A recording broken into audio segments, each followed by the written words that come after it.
Diskarte ka talaga, Tata. Naman, ako pa ba? Tsaka, kulang pa nga to sa pagligtas mo sa akin eh.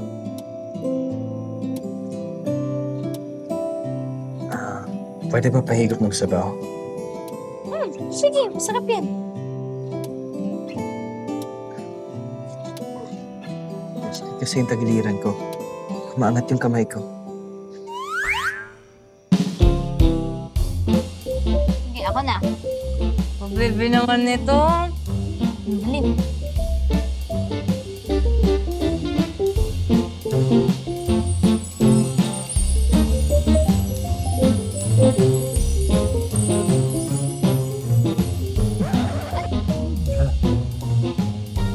Manamit, di ba la? Manamit. Kaso napaso lang ako eh. Ay, sorry. Natikman ko din kasi yung batuan.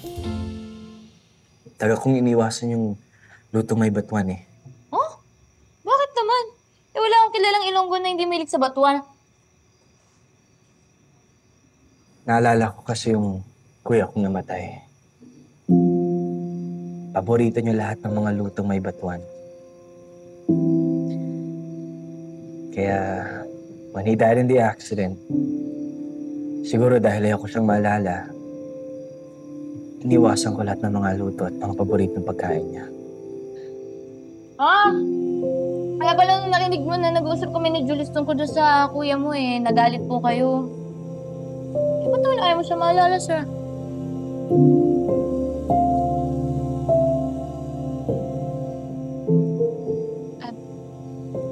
Sorry na. Sir, kung di ka komportable, hindi na mo ulit. Sabihin mo lang sa akin. Ay na. Si Kuya Vincent kasi magaling yan sa lahat ng bagay. He was the one destined to take over the company. But when he died, walang choice si Mama at si Sir Gov na ipasa sa akin ang kumpanya. But I can tell when I look at them in the eyes, deep inside, I know that they wish na sana ako na lang yung nawalan. At hindi si Kuya. Bakit naman ikaw nag-iisip niyan, sir? Uy, masama yung ganyan. Don't get me wrong. It doesn't bother me. Sanay naman ako sa trato ng mga magulang ko sa akin. Dagdag mo pala, no, sir? Kala ko ba gutom ka na? Kumain ko na kaya. Ako po. Gutom na nga ako eh. So, kumain ka na.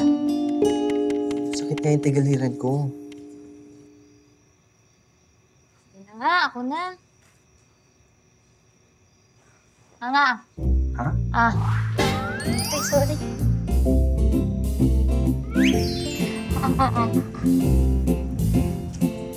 Yan. Manamit? Manamit. Chicken.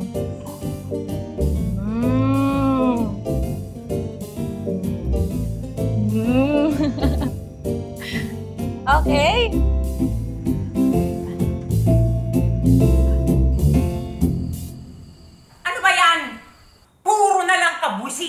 Magmula sa Tata na yan hanggang dun sa James na yan. Kailan ba tayo tatantanan ng malas na yan? Ayokong mawala lahat ng pinaghirapan ko, pinaghirapan natin. Mom, what if James tells everyone na kasal kami? At alam niya nagpapanggap si Tata bilang ako. Kasalanan mo to eh. Kung hindi sana dyan sa kagagahan mo, hindi mangyayari to. Ayokong mawala lahat ng pinaghirapan ko, pinaghirapan natin. Pigilan mo si James! Ayokong bumalik sa dating buhay natin ng isang kahit isang tuka! Mom, I don't know what to do! What if masira din yung career ko? For sure magagahit sa akin sila Sir Gov! Then, I'll be the laughingstock of everyone here in Iloilo! Hindi lang sa Iloilo, kundi sa buong Pilipinas! What do I do? Madam, Kaka-receive ko lang po ng tawag. Nagkakagulo sila sa mansya ng mga Palma. What? Anong nangyari? Ilang oras na di makontak sina Francis at Tata. Wala nakakaalam kung nasa sila. Ah! Isa pa yung tata na yan eh! Dagdag sa problema natin! Sugar, come here. Come here. Tawagan mo lahat ng mga police contacts natin at pahanap mo yung dalawang yon! Now! Okay. Kasalanan mo! Nandito ka pa! Umalis ka na! Hindi na kita kailangan. Yes, madam.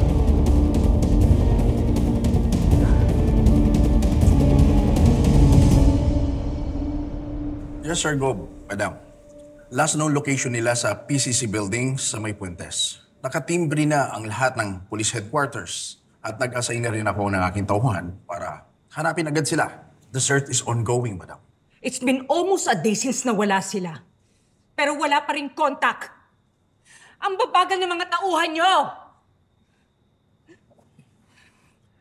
Chief, gawin niyo mabuti yung trabaho niyo. Ayokong mawala ng isa pang anak. Yes, sir, go. As a matter of fact, sir, natuntun na namin ang bahay na tumukot kay Francis and his wife. Based sa mga ebidensya, napag-alaman namin na matagal na pala siyang obsessed kay Penis. Kaya nga hanapin nyo sila eh. Because God knows kung anong gagawin ng siraulo na yan kay Francis. Gumalaw naman kayo!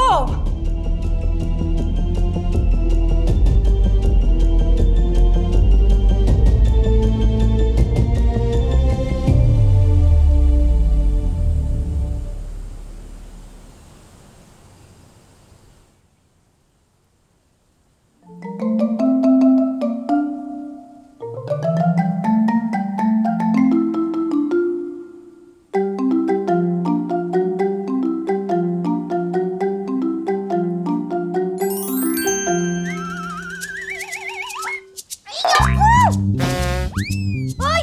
Sira ka ba? Ba't mo ako niyayakap pa? Ba't naman baka to? Eh, niyayakap mo ako eh! Anong niyayakap? Hindi ko alam yan. Natutulog ako kanina. Kunwari ka pa eh. Natutulog ka ba talaga? Natutulog nga. Ay! Kamusta yung sugat mo, sir? Parang okay naman ah. Malayo pa ang lalakaran natin mamaya. Sigurado ka ah.